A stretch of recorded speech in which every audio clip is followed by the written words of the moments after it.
Amados hermanos, hoy día vamos a, como mencionamos en la predicación anterior, habiendo culminado ya acerca de los castigos del pecado, hoy día vamos a iniciar con la disciplina de Dios para con sus hijos. Es un tema muy profundo, muy hermoso, amados hermanos, yo les pido suma atención. Y primeramente tenemos que ver esto de aquí, vamos a ver qué era el castigo, ¿no? Vamos a empezar por ahí. ¿Qué era lo que hemos tratado a lo largo de todas estas semanas pasadas? ¿Qué era el castigo? Y veíamos que el castigo en su sentido propio, estricto, jurídico y retributivo, castigo era la pena, pérdida, sufrimiento, dolor, angustia, aflicción, infligidos por causa del pecado y traídos por Dios. ¿A quién? Al pecador impenitente. Era, por tanto, el castigo una consecuencia penal en el sentido riguroso del término castigo. Es el castigo que el pecador impenitente recibe como paga por causa de sus pecados y con lo cual está vindicando la justicia de Dios. Amados hermanos, eso es lo que el Señor nos enseña en su palabra. Dios está castigando a aquella persona que está sin Cristo, que va a morir en esa condición de impenitencia, de no arrepentimiento. El Señor está castigando. Él es el juez justo de toda la tierra y Él tiene que hacer lo que es justo. Eso nos enseña su palabra. Ciertamente hay Dios que juzga la tierra, Salmo 58:11. Él está juzgando, Él está emitiendo juicio en todo momento. Cada pecado que comete el pecador impenitente, el Señor está castigando con castigos concomitantes. Está trayendo castigos desde fuera, está trayendo castigos temporales, va a traer castigos eternos. Amados hermanos, a todas las personas que mueren sin Cristo, sin perdón de pecados, sin reconciliación. Ese es el testimonio de las Escrituras. Está trayendo castigos naturales, castigos positivos. Castigos naturales, la consecuencia natural del pecado, y castigos positivos, que son edictos judiciales que el Señor trae independientemente o que no tienen nada que ver con el pecado cometido.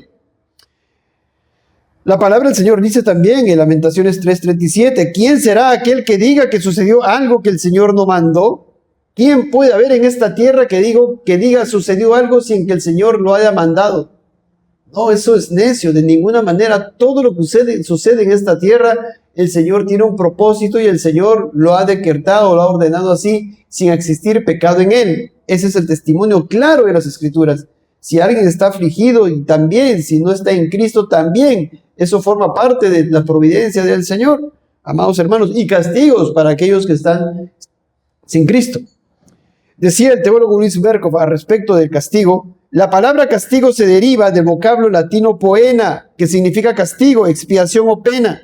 Denota la pena o sufrimiento infligido por causa de alguna transgresión. Más específicamente puede definirse como aquella pena o pérdida que directa o indirectamente se inflige por medio del legislador para vindicación de su justicia ultrajada por la violación de la ley. El castigo tiene su origen en la rectitud, es decir, la justicia punitiva de Dios, por medio de la cual Él se sostiene como el santo y necesariamente demanda santidad y rectitud a todas sus criaturas racionales. El castigo es la pena que natural y necesariamente se cobra del pecador por causa de su pecado. Es en efecto una deuda que se debe a la justicia esencial de Dios. Fin de la cita. Amados hermanos, este es un tema muy profundo que hemos meditado a lo largo de todas las semanas. No se puede jugar con Dios, con un Dios infinitamente justo, infinitamente santo. Es un Dios que está trayendo castigo. Él vindica su justicia y es un pago. Dice, mía es la venganza, yo daré el pago. Entonces, la paga del pecado es muerte. El que comete pecado, el Señor va a pagar, o lo pagamos nosotros, el pecador, o lo pagó alguien más, ¿verdad? Cristo. Lo mismo dice el teólogo Charles Hodge. El castigo en su sentido propio es un mal infligido para dar satisfacción a la justicia. Lo mismo, vamos a ver, la misma línea. Eso es lo correcto. Eso es lo que pasa con aquella persona que están sin Cristo, amados hermanos. Son juicios, castigos, copas de ira, lo que se lee en Apocalipsis a lo largo de todas las Escrituras. Pago por los pecados vindicativos de la justicia de Dios. Y aquella persona que muere sin Cristo no termina de pagar por sus pecados cometidos, sino que pasa ahora a la esfera de la eternidad siguiendo, pagando sigue pagando por sus pecados cometidos y no hay cuando termine eso. El Señor Jesucristo dijo ello, amados hermanos. Así es esta situación tan terrible. Ese es el pecado, amados hermanos.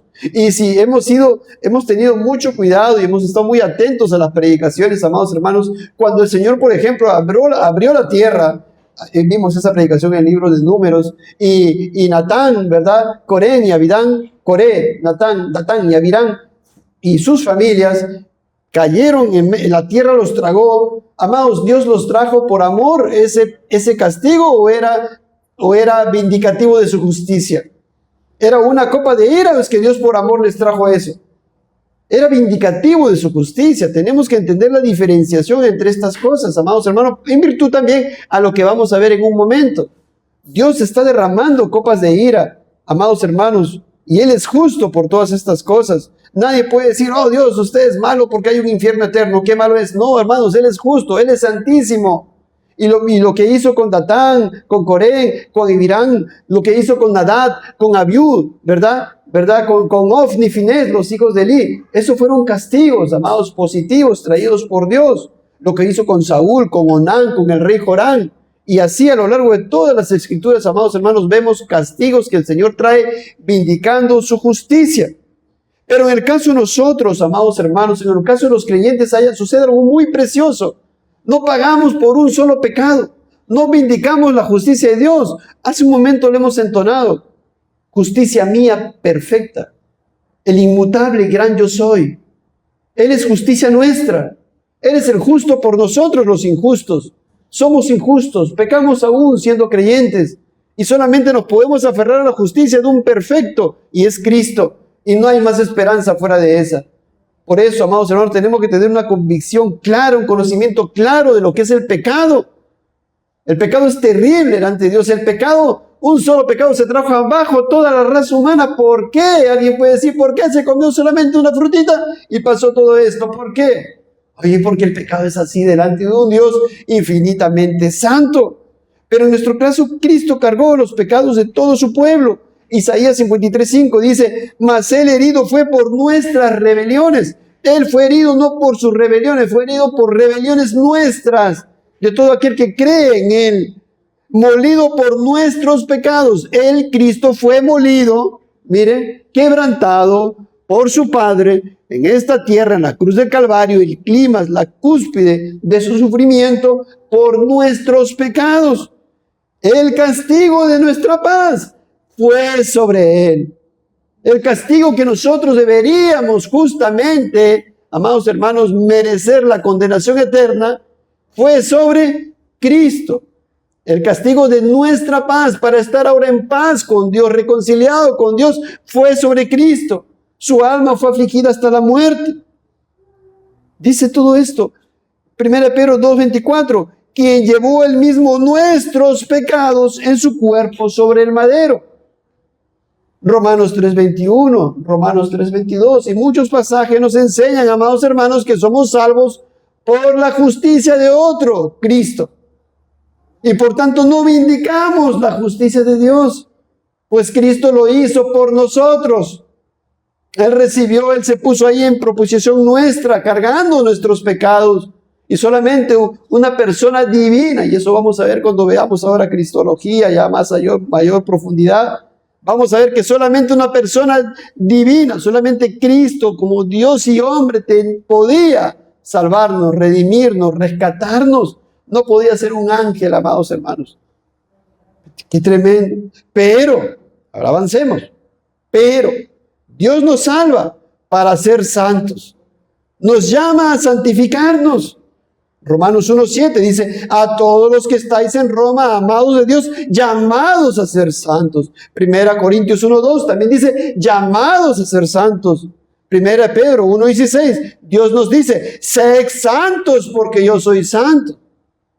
O sea, muy bien, no vindicamos la justicia de Dios, no somos castigados por Dios los creyentes, porque Cristo murió por nosotros, se entregó por nosotros, su justicia es nuestra justicia, por imputación, no porque seamos justos nosotros, somos injustos, pero su justicia de Cristo se imputó a nosotros, no nos castiga, y Dios cuando nos salva, nos llama a ser santos.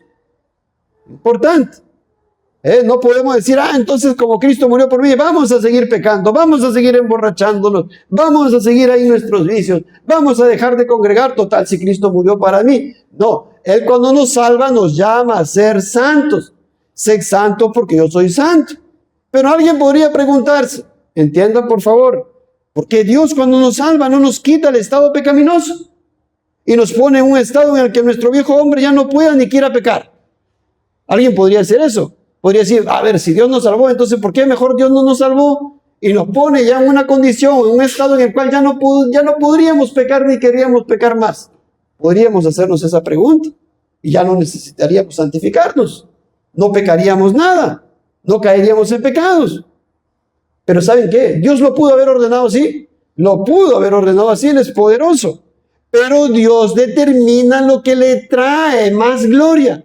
Y lo que le trae más gloria al Dios Trino es que cuando salva a sus escogidos, los pone en una condición en la cual ahora el afligido, el creyente, el elegido de Dios, ahora se pone a buscar a Dios, a conocer a Dios, a Dios, a amar su voluntad, a ser santo. Y eso le trae más gloria a Dios en esta tierra. Miren, además Él es el soberano y Él lo quiso ser así.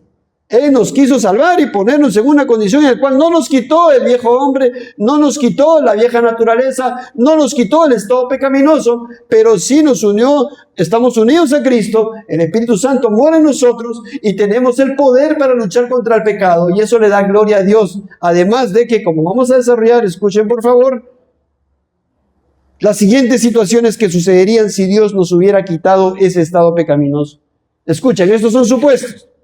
Si ya no pudiéramos pecar, si ya no quisiéramos pecar, si digamos nuestro viejo hombre ya fue quitado, ya no pecamos, no hay pecado en el hombre, en el cristiano, imaginemos, pues no necesitaríamos orar continuamente por la preservación y santificación de nuestras almas, pues ya no tendríamos ese estado pecaminoso. No estaríamos ocupados en velar por nuestra perseverancia y crecimiento espiritual, pues ya no tendríamos esa naturaleza caída. No experimentaríamos la lucha contra el pecado, ¿verdad? Ya no estaríamos luchando contra el pecado. Imaginemos, si Dios nos hubiera quitado el estado pecaminoso, ya no estaríamos luchando contra el pecado. ¿Ya para qué orar? ¿Verdad? ¿Ya para qué leer las escrituras? También podríamos decir. Ya no experimentaríamos la lucha contra el pecado, ni aprenderíamos experimentalmente cuán grave, perverso y engañoso es el pecado. Nosotros ahora, cuando el Señor nos salvó, estamos cada día que pasa, meditamos en la palabra, nos vemos a nosotros mismos y vemos que pecamos y odiamos cada vez más el pecado, aborrecemos cada vez más el pecado. El Señor nos está preparando para el cielo.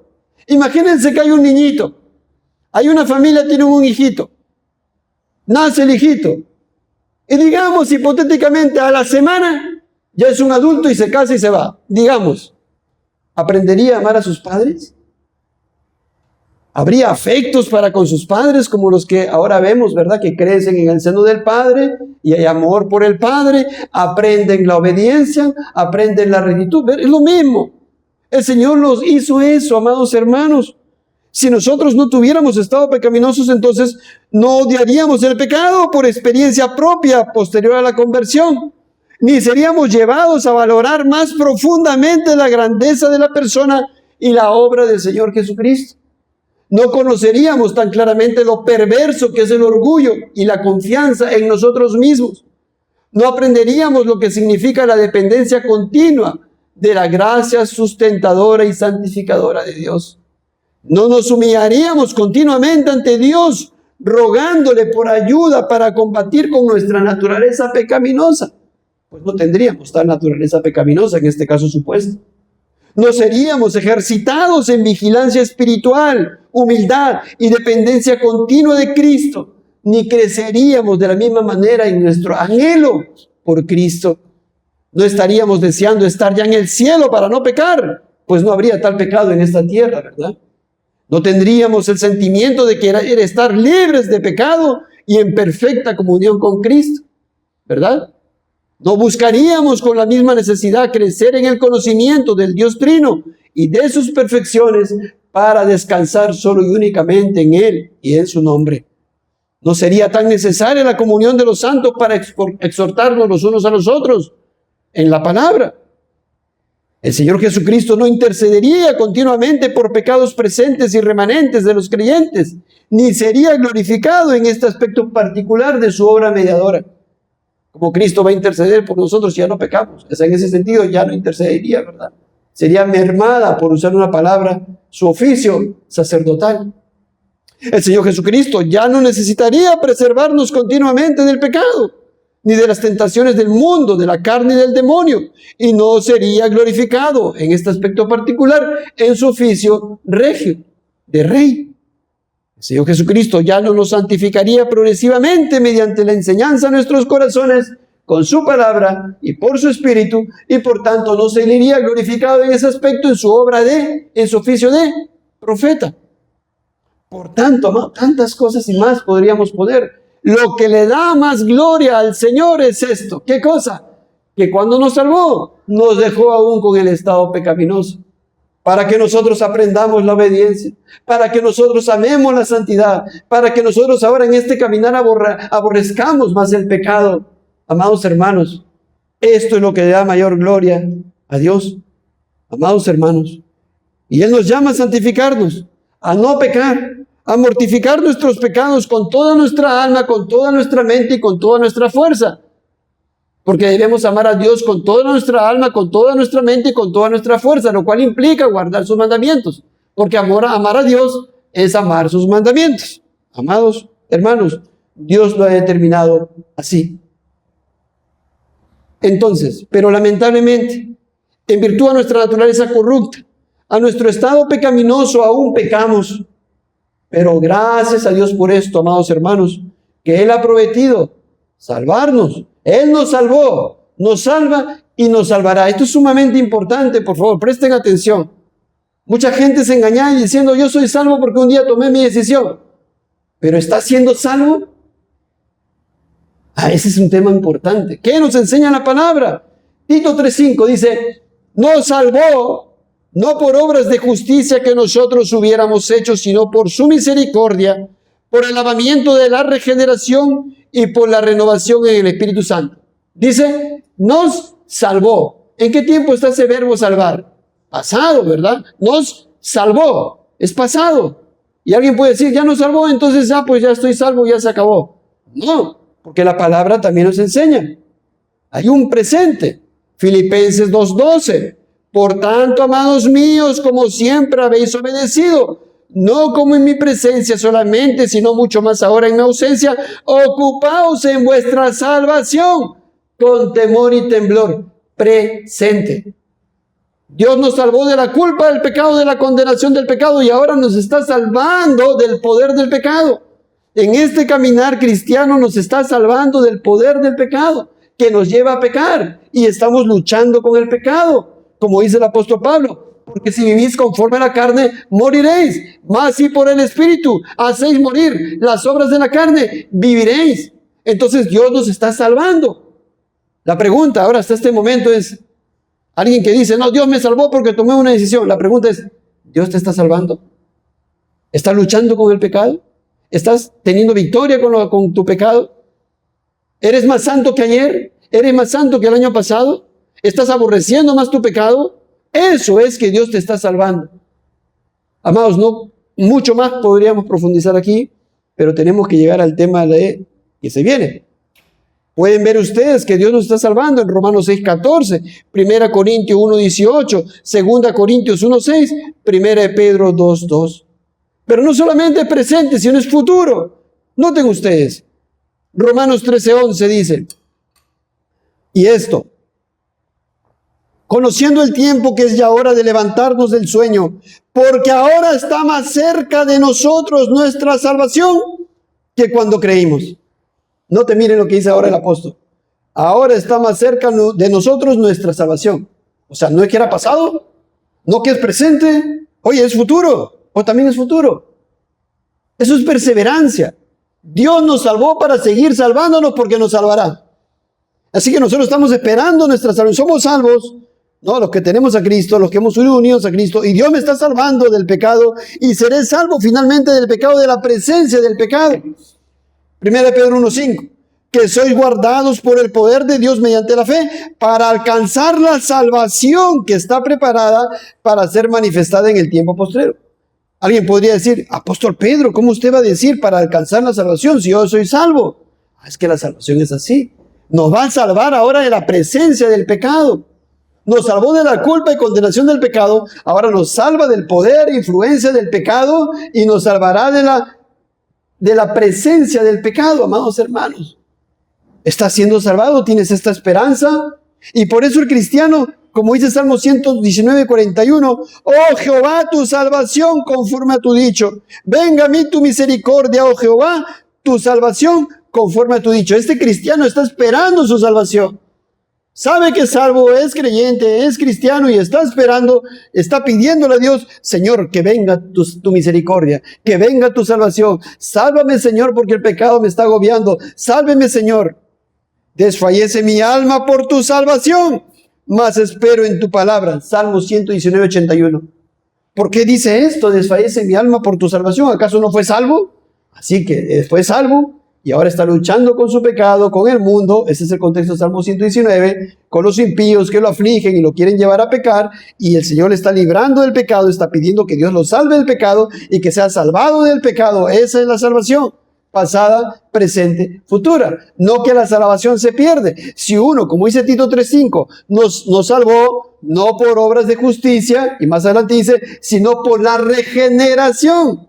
Si hemos sido regenerados, convertidos genuinamente, si hemos nacido de nuevo, nos salvó, ahora nos salva del pecado y nos salvará, nos hará perseverar. Seguimos, y hay muchos pasajes más. Y por tanto, oramos al Señor. He deseado tu salvación, oh Jehová, y tu ley es mi delicia. Salmo 119, versículo 174. Así que preguntémonos si estamos perseverando. Preguntémonos si el Señor nos está haciendo perseverar. No se trata de una mera decisión que hayamos tomado cuando teníamos 5 añitos, 10 añitos, 20 añitos. La pregunta es, ¿verdaderamente ahora estás perseverando? ¿O estás encontrando tropiezo en Cristo, en su palabra, en sus mandamientos? Eso es importantísimo para nuestras almas. Amados, por favor. Entonces nosotros oramos al Señor porque nos libre del pecado, porque estamos lidiando con el pecado y lamentablemente caemos, aunque no practicamos el pecado. Entonces la pregunta viene, ¿qué hace nuestro buen Dios para que nos salve? Para que no nos apartemos del camino de la vida o para que volvamos al camino de la vida. Pues nuestra naturaleza corrupta nos lleva a pecar y si pudiera nos llevaría al infierno nuestro estado pecaminoso. ¿Qué hace Dios? Pues Dios debe tratar con nosotros. Por lo que dentro de sus medios de gracia el Señor a sus escogidos, a quienes llama, emplea la disciplina. Ahí entramos al tema de hoy. La disciplina. Nos disciplina. Pero con la disciplina, como vamos a demostrar ahora, Él no vindica su justicia, sino que Él trae su disciplina por amor. La disciplina de Dios es movida por el amor que Él tiene a los suyos en Cristo Jesús. No es movida como el castigo para vindicar su justicia.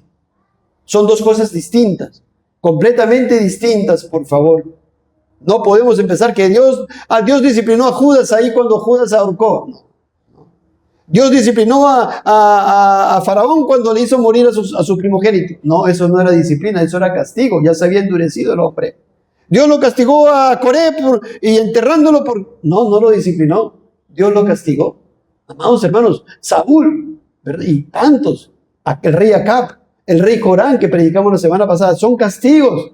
Pero Dios sí disciplinó al rey David, disciplinó a Pedro. Amados, son dos cosas distintas. ¿Qué mueve la disciplina? Su amor. ¿Qué mueve el castigo? Vindicar su justicia. Son cosas tremendas, amados. Vamos a ir a la palabra para demostrar esto, por favor. Él tiene que mantenernos humildes, tiene que mantenernos esperanzados en Él, tiene que mantenernos perseverantes, tiene que dejarnos o alejarnos de la apostasía, tiene que hacer que crezcamos en conocimiento de Él, de su santidad, de sus perfecciones, tiene que hacer que amemos la santidad y aborrezcamos el pecado. Estamos creciendo, como el niñito, el ejemplo que les puse.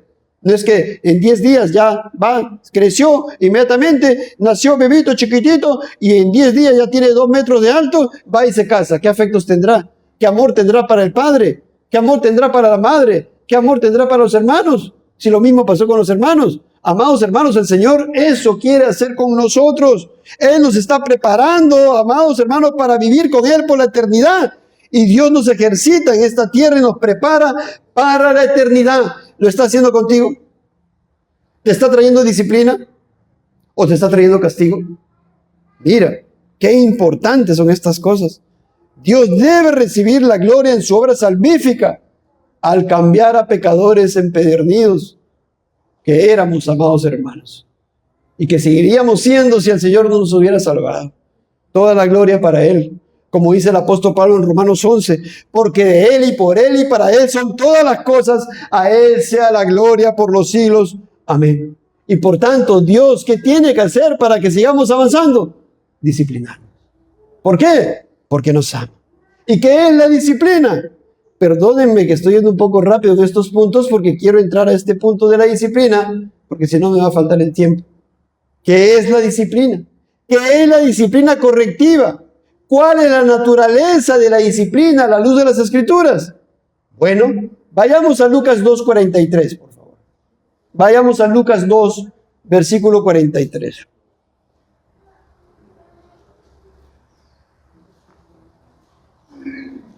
Lucas 2, versículo 43. Yo espero, por favor, que todos estemos atentos. Ustedes, vamos a leerlo. Lean todos, por favor.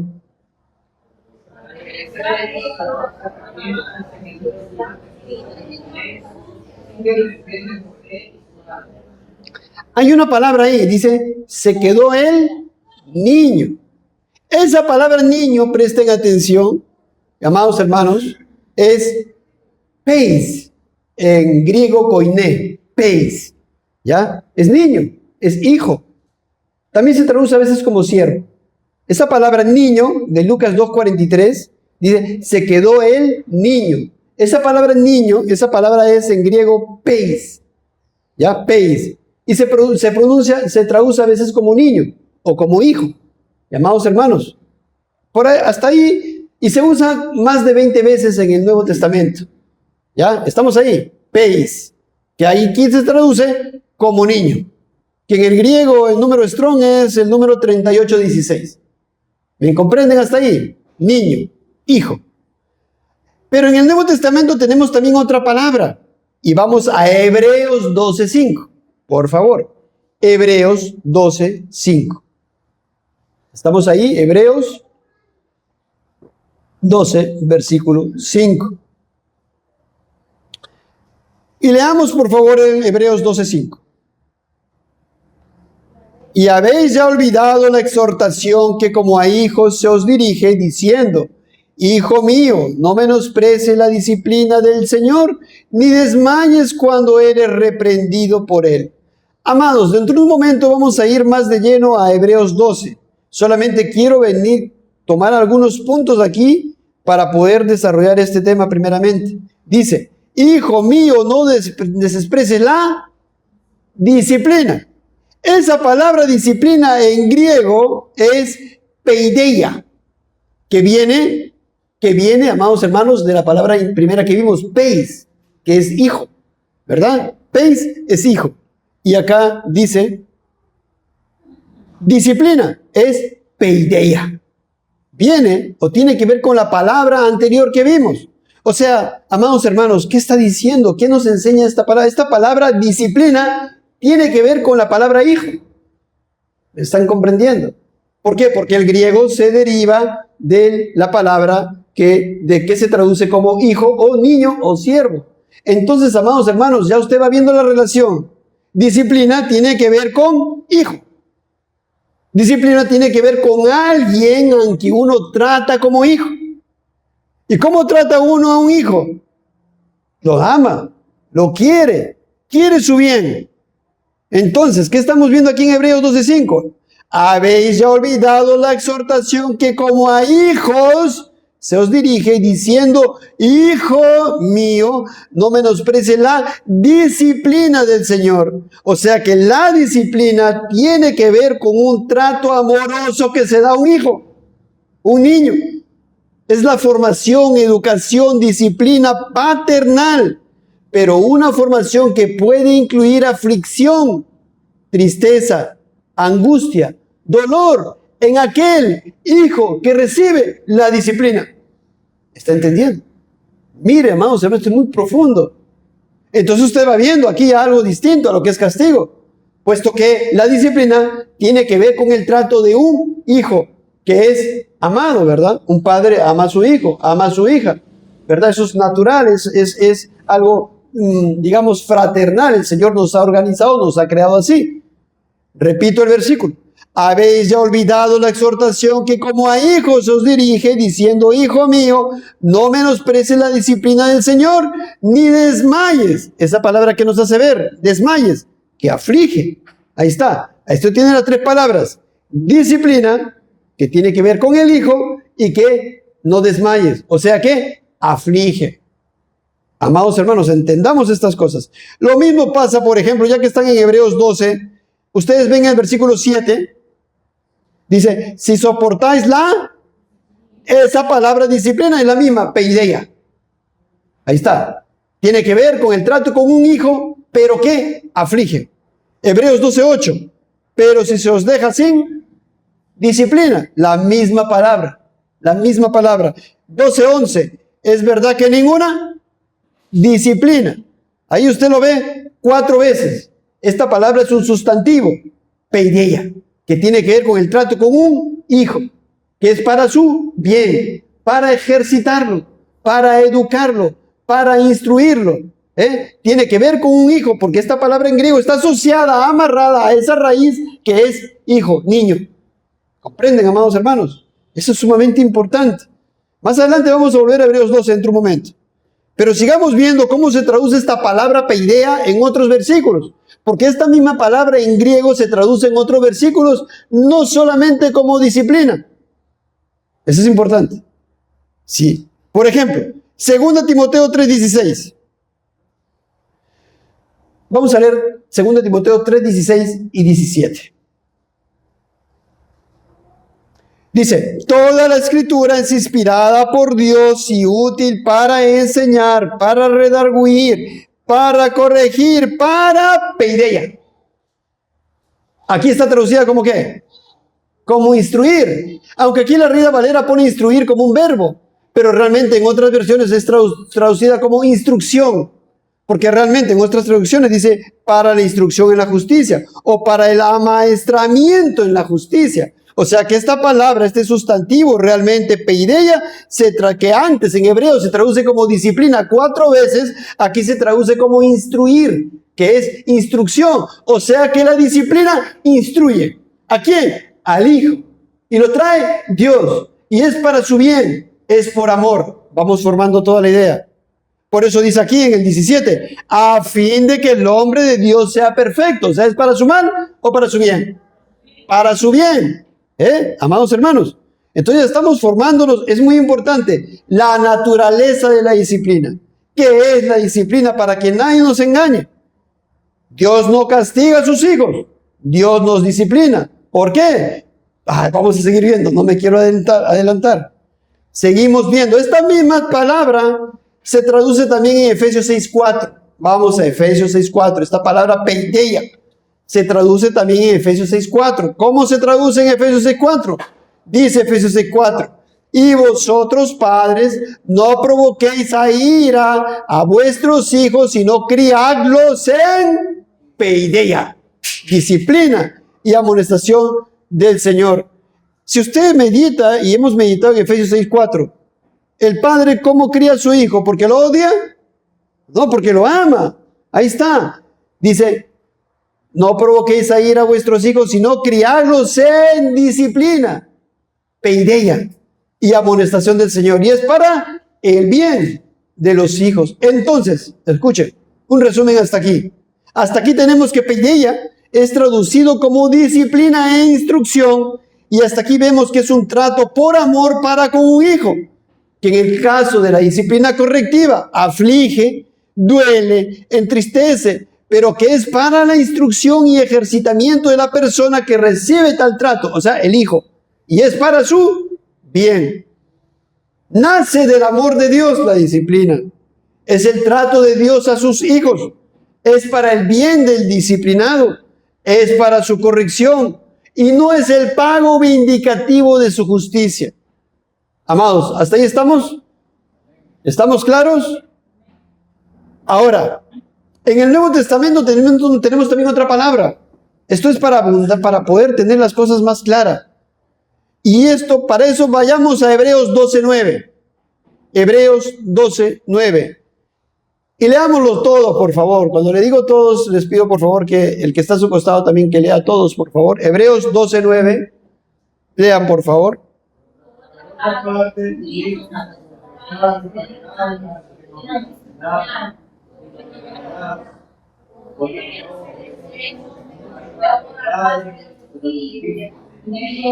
Muy bien. Entonces dice ahí, por otra parte tuvimos a nuestros padres terrenales que nos disciplinaban. Esa es peideutis. ¿Ve? Es otro sustantivo que se traduce aquí como disciplinaban. O sea que aquí ya tiene que ver con la persona que trae la disciplina. Y en Romanos 2:20, esta palabra se traduce como instructor. O sea que el que disciplina, instruye.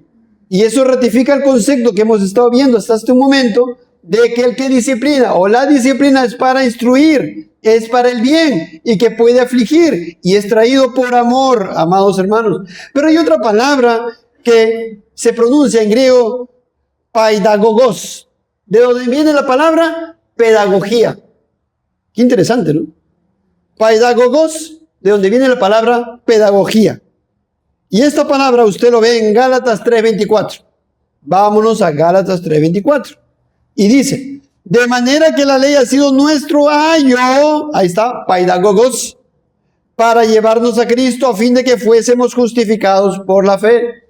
Lo cual nos aclara, amados hermanos, sumando todas estas cosas, que la disciplina es traído por Dios, el mejor pedagogo del universo, para sus hijos, en amor, y que puede afligirnos para no practicar el pecado, para no desviarnos, porque Él nos salvó, nos salva y nos salvará, y porque nos ama con amor eterno, y nos está preparando para el cielo, amados hermanos.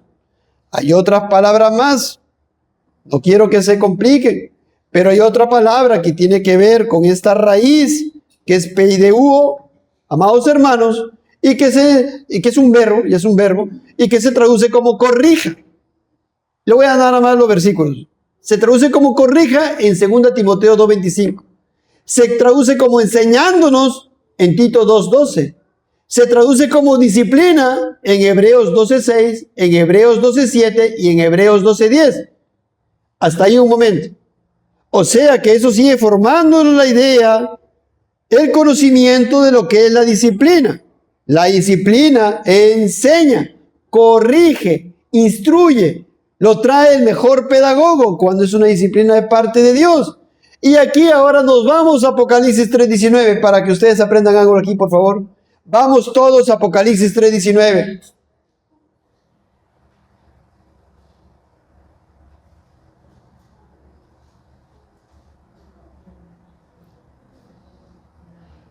Leamos, por favor.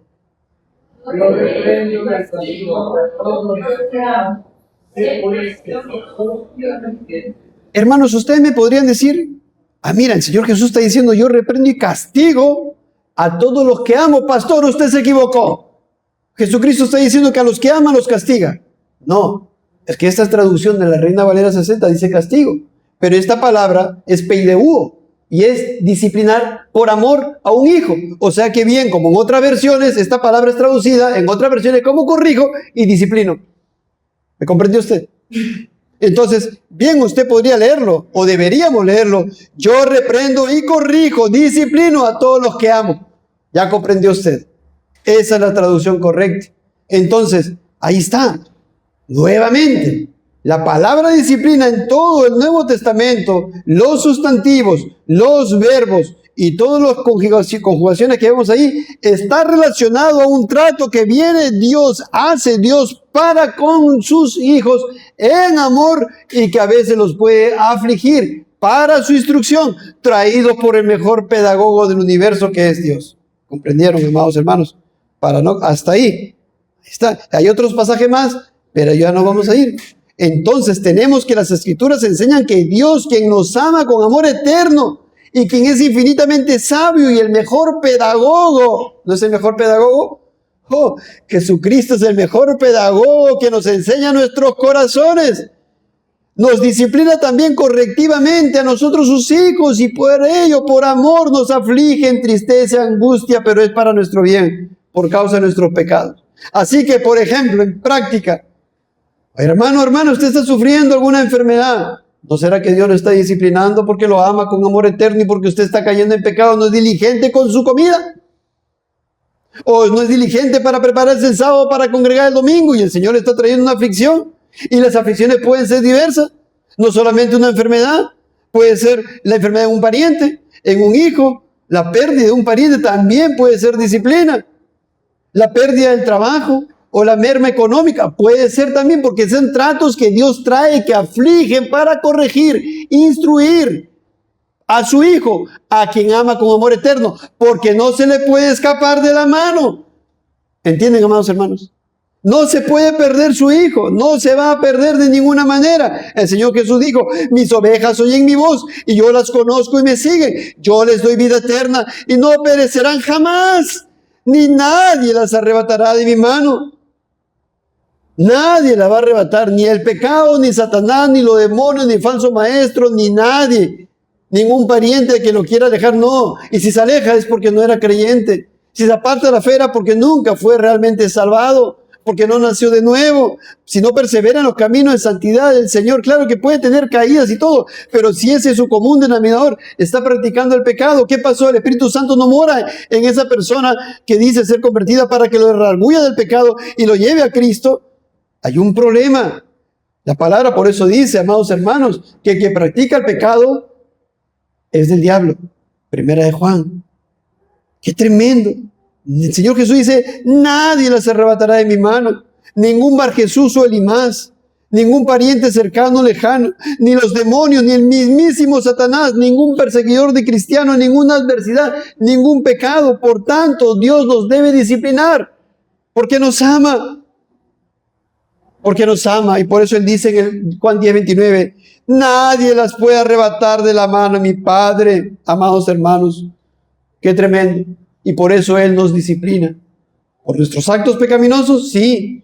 ¿Por nuestros actos pecaminosos externos, internos? Sí. ¿Por no hacer devocionales diarios? Sí. ¿Por no hacer devocionales familiares? Sí. Hermanos, por cualquier pecado.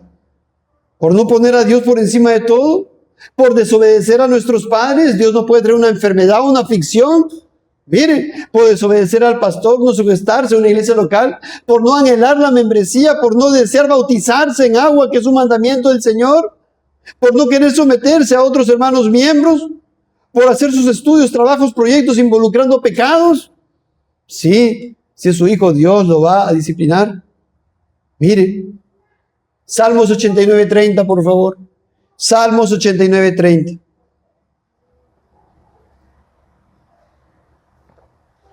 Dice Salmos 89:30. Si dejaren sus hijos mi ley, ¿qué es dejar la ley? Pecar. Y no anduvieron en mis juicios, ¿qué es eso? Pecar.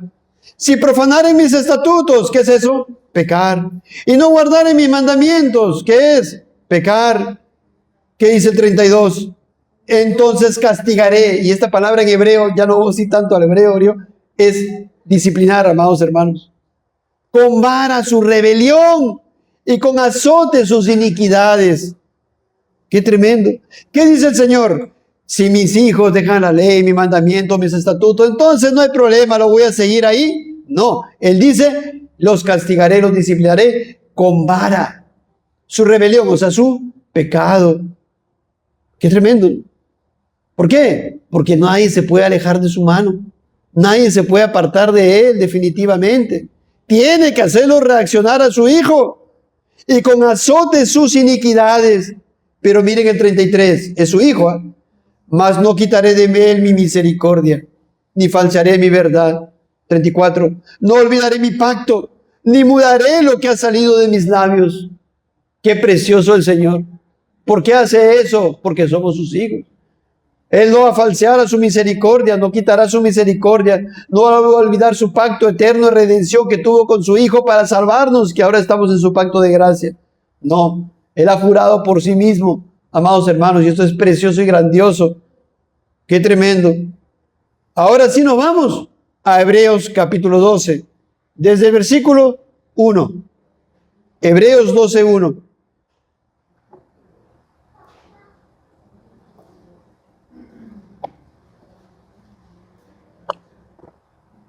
Dice versículo 1. Por tanto, nosotros también teniendo en derredor nuestro tan grande nube de testigos. ¿Por qué dice por tanto? Porque este versículo enlaza con el capítulo anterior. Y en el capítulo anterior de Hebreos 11, usted lo puede leer, el Señor cita a muchos de los hombres de fe del Antiguo Testamento, que por fe fueron vituperados, perseguidos y perseveraron. Y ahora llegamos al versículo 1 y dice, por tanto, o sea, por todo lo que ya dijo. ¿Qué cosa? Nosotros también, hermano, hermana, ¿qué cosa? Nosotros también, teniendo en derredor nuestro tan grande nube de testigos, ahí está Moisés, David, Sansón y todos que son mencionados en el Hebreos 11. ¿Qué tenemos que hacer? Lean, por favor. Despojémonos de todo peso y del pecado que nos asedia. Despójate del pecado que te asedia. Si eres cristiano, el pecado te asedia. Si no eres cristiano, el pecado te acompaña y te agrada y lo practicas. Pero si tú eres cristiano, despójate de todo pecado que te asedia. Vas a buscar la palabra, te redarguye y por tanto ves un pecado. Despójate de ese pecado que te está asediando. De tu ira. Si antes eras un iracundo, tienes que despojarte de ese pecado. Si antes eras un blasfemo, tienes que despojarte de ese pecado. Si antes eras lujurioso, tienes que despojarte de ese pecado. Si antes eras desobediente, tienes que despojarte de ese pecado. Si antes eras irreverente en el día del Señor, tienes que despojarte de ese pecado que te asedia. Si eres cristiano. Si eres cristiano. Si no eres cristiano, ¿a qué hora acaba el sermón para irme ya? Esto es así.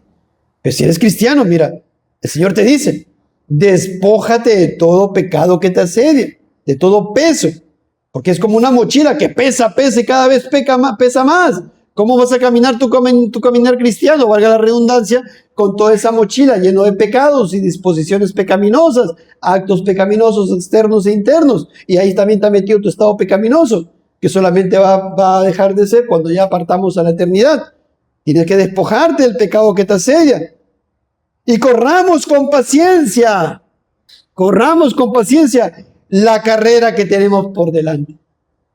Es como, y miren, el autor de Hebreos toma acá una figura de que estamos corriendo una carrera, ¿verdad? Imagínense que estuviéramos todos en un estadio. Imagínense todos en un estadio.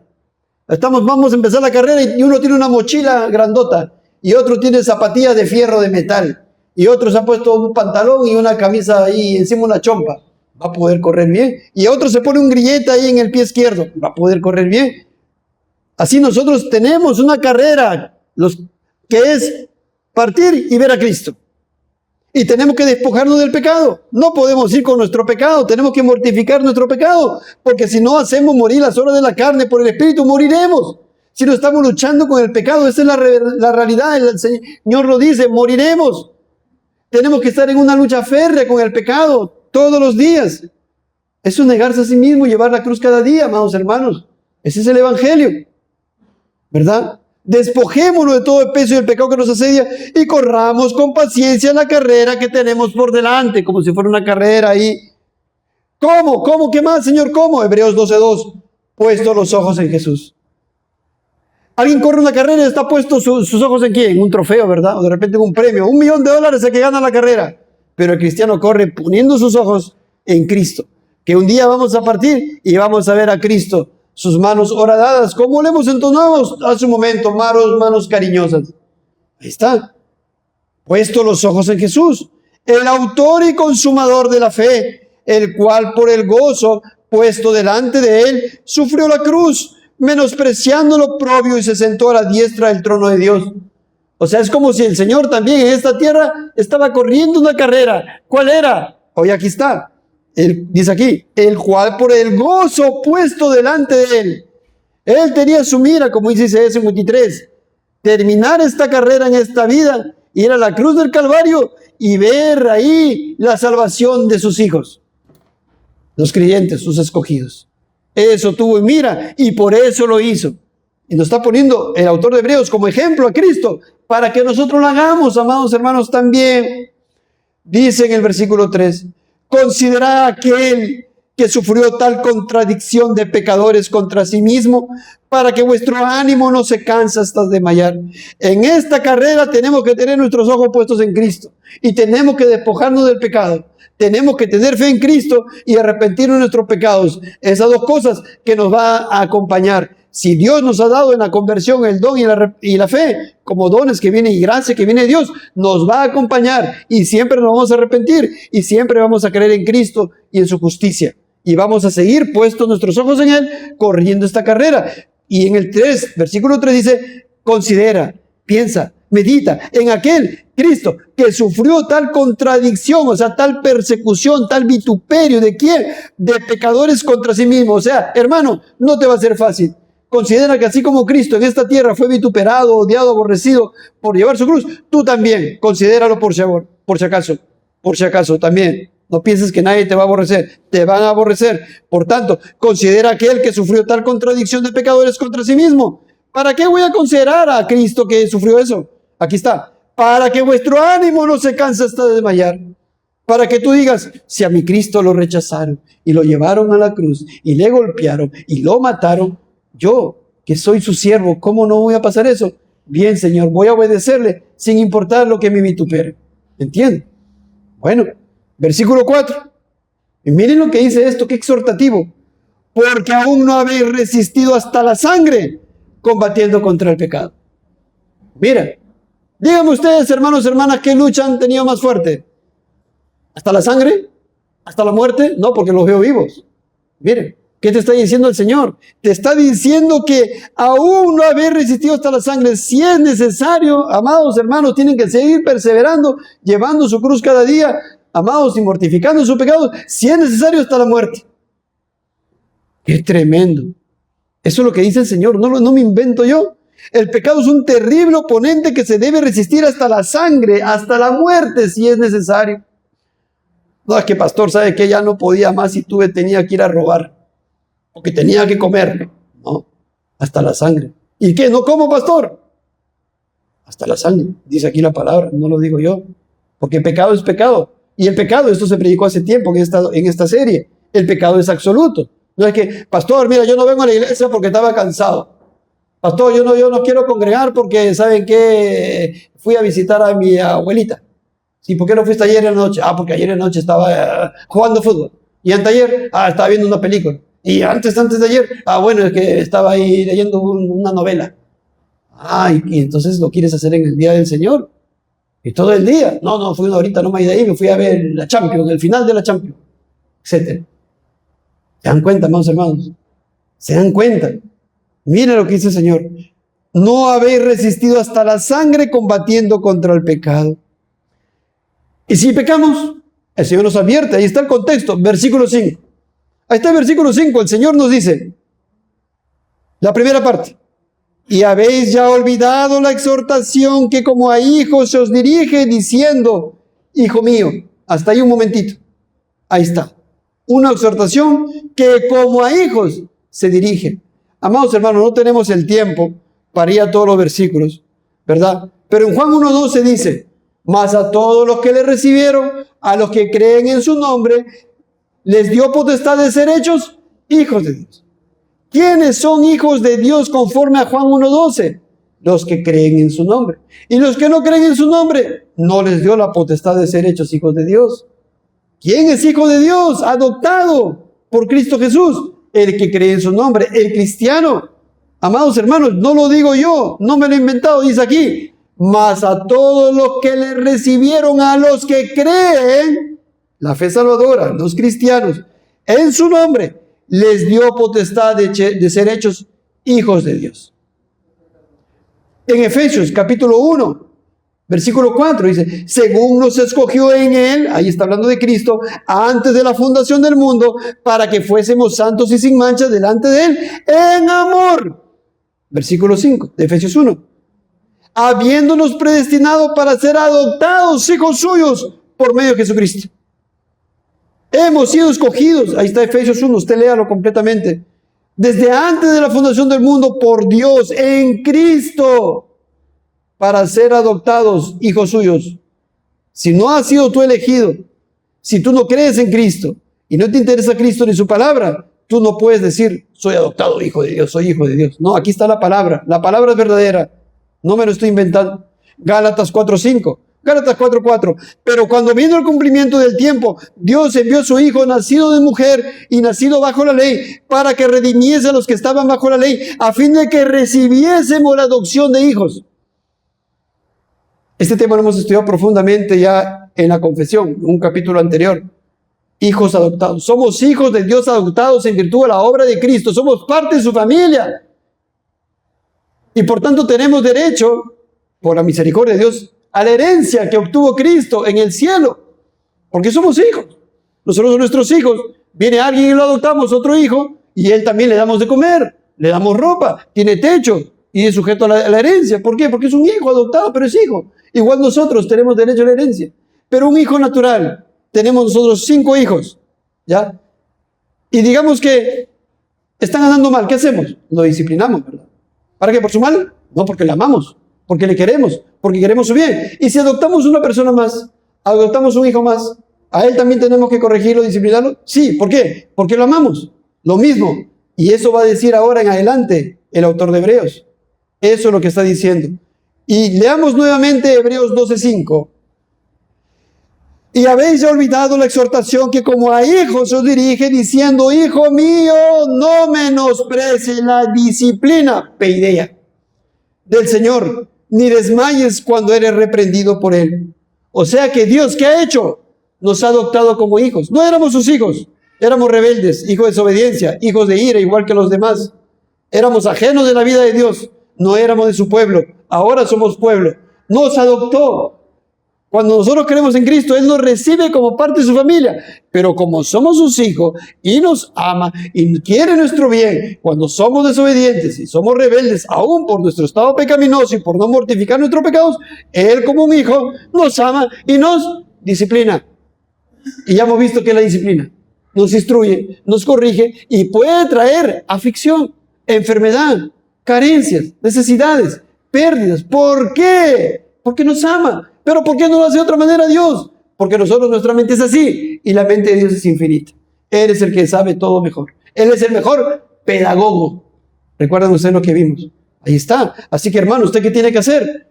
Mortifique su pecado. Mortifique su pecado. No se quede con su pecado. No ame su pecado. Porque si usted no lo mortifica, usted morirá. Y en vano está diciendo usted que es cristiano. Porque el apóstol dice, si vivís conforme a la carne, moriréis. ¿Y por qué dice esto el apóstol Pablo cuando escribe una epístola a creyentes, a una iglesia? Porque el que vive conforme a la carne está practicando el pecado y morirá. Pero el que hace morir las obras de la carne, ese vivirá, porque tiene el Espíritu Santo que mora en él. Por favor, yo les ruego, esto es muy vital, muy importante. Por eso dice, hijo mío, hijo, hija, hermanos, escuchen, no menosprecien la disciplina. No, yo estoy enfermo porque simplemente comí mal. ¿Sí? Eso nomás puede ser. Mira, estás en un pecado, examínate. De repente el Señor te está trayendo eso. No lo menosprecies. No, Dios no tiene nada que ver con eso. Solamente me enfermé porque bueno, no comí bien. ¿Así? ¿Y Dios no está detrás de eso? ¿No será que te está disciplinando? No menosprecies. Me caí, tuve un accidente, me tropecé, estoy con un problema aquí en la pierna, no sé, etcétera, o en los costados o en el brazo. ¿No será que Dios te está disciplinando porque te ama? Para que te remueva, te haga ver, porque te ama con amor eterno, para que te endereces. Mira, tienes que ver, no menosprecies la disciplina del Señor, ni desmayes cuando eres reprendido por Él. Si tú lo menosprecies y tú desmayas, es decir, ay, el camino de cristiano es así para que me pase todo mal, estás desmayando y entonces, por tanto, no eres creyente. ¿Por qué ya no viene tal persona que venía antes a la iglesia tanto tiempo? 2 meses, 3 meses, 4 meses, 1 año. ¿Qué pasó? Es que Dice, no, ya no, mucho me están diciendo de la Biblia, de esto, no, ya no. Entonces ya caíste, tropezaste. Mira qué cosa tan tremenda. O no, yo antes estaba bien, tenía salud, tenía dinero, tenía trabajo, y ahora por seguir lo que me dice el pastor, lo que me dice la Biblia, de negarme a mí mismo, no pecar, ahora ya no tengo trabajo, ya no tengo empleo, contratos con la municipalidad, porque ya no corrompo, y ahora ya no tengo eso, no puedo hacer ni esto ni lo otro, y ahora me va mal, y entonces, mejor sigo haciendo mis cosas. Estás desmayando, te sumo cuidado, escucha, mira.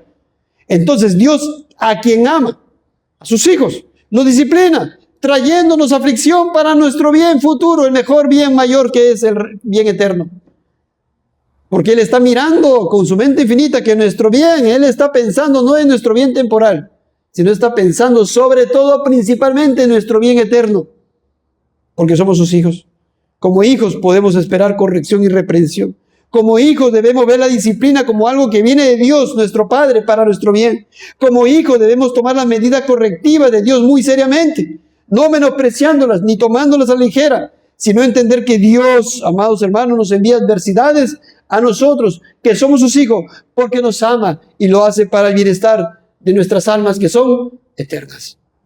Debemos entender que tanto lo bueno como la dificultad vienen de Dios, amados hermanos, y recobremos por tanto el ánimo para seguir avanzando en nuestro caminar cristiano. Pero ahora vayamos al versículo 6, Hebreos 12:6. Porque el Señor, al que ama, disciplina y azota a todo el que recibe por hijo. El Señor al que ama, ahí está el verbo peidebú, disciplina.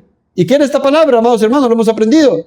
Viene de Dios, viene por amor, no para vindicar su justicia, nos trae aflicción, tribulación, angustia, dolor, porque nos ama y es para nuestro bien, porque es el mejor pedagogo, es para nuestra instrucción. ¿Estamos, amados hermanos? ¿Por qué, Señor? Porque el Señor al que ama, disciplina y azota a todo el que recibe por hijo. Porque Él quiere, amado hermano, es muy importante esto.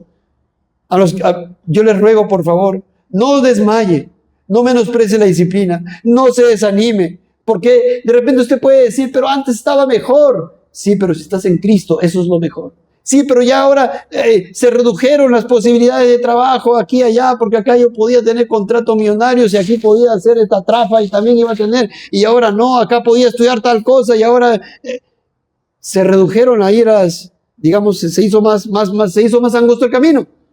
No menosprecies, no desmayes. Dios te ama si eres su hijo y Él te azota, como dice la palabra. Dios te está disciplinando, hermano, hermana, con carencias, con sed, con hambre, con enfermedades, con decaimiento espiritual, con pérdida del gozo de tu salvación. Como eso vamos a ver más adelante. Estamos viendo aquí la prédica general de lo que es la disciplina. Luego vamos a ver casos particulares en las Escrituras, para que veamos cómo el Señor nos trae en su bendita palabra tan preciosa, cómo el Señor disciplinó a sus hijos, para nuestro bien también, amados hermanos. Dice el erudito Simón Kistemaker, cito, la disciplina es entonces un privilegio que Dios extiende a los que ama. Esto suena casi contradictorio, hasta que llegamos a entender que la disciplina no se le extiende a los impíos, ellos reciben su juicio. La disciplina es una señal de que Dios nos acepta como hijos suyos. ¿Castiga Dios a sus hijos? Él nos envía pruebas y dificultades diseñadas para fortalecer nuestra fe en Él. Las adversidades son ayudas para llevarnos a una comunión más estrecha con Dios, pero Dios no nos castiga. Él castigó a su Hijo especialmente en la cruz del Calvario, donde derramó su ira sobre Jesús al desampararlo. Como portador del pecado, Jesús soportó en nuestro lugar la ira de Dios para que nosotros, los que creemos en Él, nunca seamos desamparados por Dios. Dios no nos castiga porque Jesús ya recibió nuestro castigo. Nosotros recibimos su disciplina, no su castigo. Fin de la cita. ¿Está claro, hermanos? Clarísimo. De la mano con todo lo que hoy día se ha expuesto. Versículo 7 de Hebreos 12. Si soportáis la disciplina, Dios os trata como hijos. Si tú, a pesar de la disciplina, a pesar de que el Señor te trajo una enfermedad y sigues perseverando, A pesar de que el Señor te trae algo y ahora estás enderezando tu camino, ¿se entiende? Y a pesar de que ahora perdiste amistades, ¿verdad? Porque ahora te aborrecen, porque ya no haces lo que antes hacía con ellos. Si sigues soportando, si sigues mortificando tus pecados y sigues obedeciendo a Dios, Dios te trata como a hijos. ¿Comprende? Está claro, ¿verdad? Está claro. Eres su hijo. En otras versiones dice, ustedes sufren, pero es para su bien. Y Dios los trata como a hijos. Pero ¿qué dicen después en lo que continúa el versículo 12? ¿Por qué? ¿Qué hijo es aquel a quien el padre no disciplina? ¿Puede haber algún hijo en su casa, en su familia, donde el papá no disciplina? Oye, qué malo sería el papá, ¿no? El chiquito está agarrando, metiendo la mano en el enchufe. Y el papá no le dice nada. Oye, ¿qué padre es ese? Se puede morir. El chiquito agarra, se va al segundo piso, se quiere lanzar, se pone una ropa de Superman, se quiere lanzar. Oye, el padre le dijo que no lo haga, tiene que hacer algo, tiene que disciplinarlo, porque si no, se puede matar. O el chiquito quiere tener amistades que son malandros, que practican pecados, vicios, etc. Oye, el papá tiene que disciplinarlo porque lo ama. No va a dejar que se pierda. Por eso dice aquí, ¿qué hijo es aquel a quien el padre no disciplina? Entonces, como ahora nosotros somos hijos de Dios, tenemos un privilegio. ¿Cuál es? Que nuestro Padre amoroso, eterno, que es mejor que cualquier padre terrenal, nos disciplina. Ese es el mensaje. Por eso dice en el versículo 8. Y hermanos, no quiero dejar de decir esto. Cuando esto dice el autor de Hebreos, él está citando, ojo, porque esta es la enseñanza también de toda la Biblia. El Antiguo Testamento, en Proverbios 3:11, que dice, no menosprecéis, hijo mío, el castigo de Jehová, ni te fatigues de su corrección, porque Jehová al que ama castiga, como el padre al hijo a quien quiere. Y lo mismo está en el libro de Job 5:17. Aquí bienaventurado es el hombre a quien Dios castiga. Aquí la palabra es disciplina, ojo. Por tanto, no menosprecéis la corrección del Todopoderoso. La enseñanza es la misma. Job, Proverbios, Hebreos. Toda la Biblia la misma enseñanza. Versículo 8 de capítulo 12 de Hebreos. Pero si os dejas sin disciplina, preocúpate. Preocúpate si te dejas sin disciplina, de la cual todos han sido participantes. Entonces sois bastardos y no hijos. Si te dejas sin disciplina y todo te va bien, no eres un hijo de Dios adoptado, porque sigues practicando el pecado y no te pasa nada. No, pero yo no quiero que me pase tal o cual cosa que me dice el pastor. Entonces cuidado. No, es que si no me va a pasar esto o lo otro. Cuidado, mira, ojo. No hace que el Señor te esté castigando y no disciplinando. Cuidado también con eso. Cuidado, por favor. Pero si os dejas sin disciplina, de la cual todos han sido participantes, todos los hijos de Dios, todos los cristianos, aquí dice eso, entonces eres un bastardo y no hijo. O sea, no eres un hijo adoptado. No eres de la familia de Dios. Versículo 9. Por otra parte, tuvimos a nuestros padres terrenales que nos disciplinaban. Ahora va a decir otro concepto. Escuchen bien. Recordemos que somos adultos, teníamos nuestros padres que nos disciplinaban, ¿no? Con correa, con vara, con chancleta, ¿verdad? ¿Lo hacían para nuestro mal? No. Porque acá dice, mire, teníamos a nuestros padres terrenales que nos disciplinaban y los venerábamos, los respetábamos. Y luego dice, ¿por qué no obedeceremos mucho mejor al Padre de los Espíritus y viviremos? Si el Padre terrenal nos disciplinaba para que no nos vaya bien, no me electrocute o no tenga mala compañía para que me vaya al vicio, pero hay un Padre celestial que es más sabio de que cualquier Padre terrenal que peca, es más sabio, infinitamente sabio, es el mejor pedagogo que a nosotros nos disciplina de la mejor manera y nos disciplina a nosotros que tenemos alma eterna, Padre de los Espíritus. ¿Para qué? Vivamos eternamente. Eso es lo que está diciendo. Venerábamos a nuestros padres, recordamos, no, si mi papá hacía esto conmigo y por eso ahora de repente no he cometido tantos pecados tan graves como ahora de repente veo por aquí y por allá. Mi padre, gracias a mi padre, gracias a mi madre que fue bien recta, decimos, ¿no? Ahí está. ¿Cuánto más? Dice, ¿por qué no obedeceremos mucho mejor al Padre de los Espíritus y viviremos? Hebreos 12:10. Y aquellos, está hablando de los padres terrenales, ciertamente por pocos días nos disciplinaban, por el tiempo que hemos estado bajo su techo. Como a ellos les parecía, a veces también incorrectamente. Pero hablando de Dios, para lo que nos es provechoso, para que participamos de su santidad. ¿Por qué no disciplina? Porque tenemos que ser santos como Él es santo. ¿Por qué no disciplina? Porque tenemos que dejar nuestros pecados. ¿Por qué no disciplina? Porque Él nos ha salvado así. Nos ha salvado, nos ha dejado con nuestro estado pecaminoso para que ahora nosotros, con esa vida espiritual unidos a Cristo, mortifiquemos nuestros pecados, avancemos en esta carrera, dejando nuestros pecados, tengamos la edad que tengamos, en lo que reste nuestra vida. Eso es lo que el Señor produce en nosotros, tanto el querer como el hacer. Preocupémonos si el Señor no nos está disciplinando y si estamos adormitados y estamos ahí sin buscar al Señor y ponerlo primero. Hay un problema ahí con esa alma. Cuidado, cuidado, la salvación es pasada, presente y futura. Dios, a quien salvó, lo sigue salvando y lo salvará, para que me entiendan. Porque nos lleva de la mano. No es que no, lo salvé, puedes andar como cristiano carnal. Perversa herejía esa doctrina. Perversa herejía, tremenda y terrible lo que hacen en muchas congregaciones. Terrible. Ya tomaste tu decisión. Ojo, que hay un cristiano espiritual y hay un cristiano carnal. Y entonces aquel que tomó su decisión, como no fue salvo realmente, anda como carnalmente y le dice, eres cristiano carnal. Nos están mandando derechito al infierno, amados hermanos. Pero acá tenemos la palabra profética más segura, a la cual debemos estar atentos, amados hermanos. Y Él dice, pero hablando de Dios, para lo que nos es provechoso para nuestra alma eterna, para que participemos de su santidad. Y luego dice, versículo 11, es verdad que ninguna disciplina, ahí está la palabra peideia, ninguna disciplina al presente parece ser causa de gozo, ¿verdad? Oh, pastor, me quebré la pierna, el Señor me está disciplinando, qué feliz estoy. No, dice, sino dice de tristeza, pero después da fruto apacible de justicia a los que en ella han sido ejercitados. Da fruto apacible de justicia.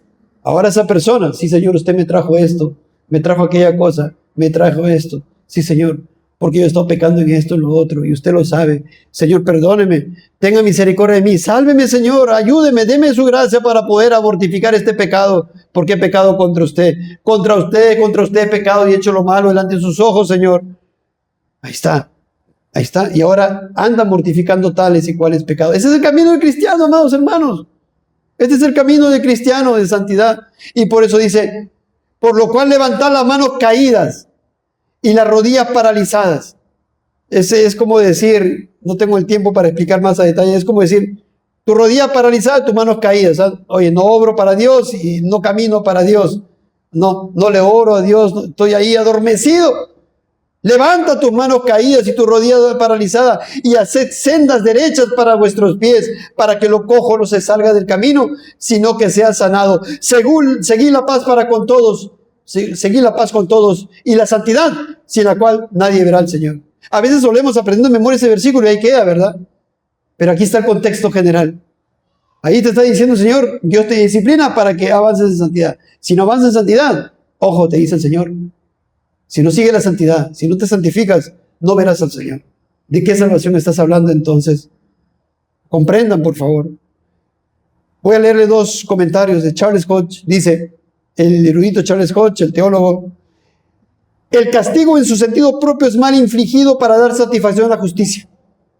En otro apartado dice, el mal infligido para beneficio del que lo sufre es disciplina, no castigo. Y en otro dice, los padecimientos que los creyentes justificados son llamados a soportar no son castigos, por cuanto no están designados para la satisfacción de la justicia. Son disciplinas que tienen el propósito de beneficiar al que las sufre, a la edificación de la iglesia y a la gloria de Dios. ¿Está claro, amados hermanos? Mientras que Luis Berkhoff dice, la Biblia nos enseña por una parte que Dios ama y disciplina a sus hijos. Job 5:17, Salmo 6:1, Salmo 94:12, Salmo 118:18, Proverbios 3:11, Isaías 26:16, Hebreos 12:5-8, Apocalipsis 3:19.